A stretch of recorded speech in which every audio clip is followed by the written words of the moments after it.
లో మాకు మాట్లాడే అవకాశం ఇవ్వలేదు. మేము వెళ్ళినా కానీ అక్కడ వాళ్ళే వైండ్ ఆఫ్ చేసి కంప్లీట్ చేసి వెళ్ళిపోయారు. దాని తర్వాత మాకు బల్కంపేట ఎల్లమ్మ కళ్యాణం రోజు మా శివశక్తులని జోగినీలను విచక్షణారహితంగా అసలు విచక్షణ లేకుండా ఎలా కొట్టారు. వాళ్ళ బొక్కలు ఊడుతున్నాయి, తలలో ఇంతింత బొడుసులు వచ్చినాయి.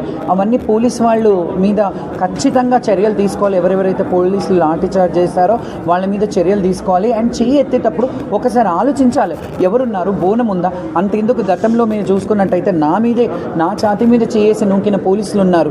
దాన్ని సీసీ ఫుటేజ్ పెట్టమన్నాను, అప్పుడు పెట్టలేదు కదా.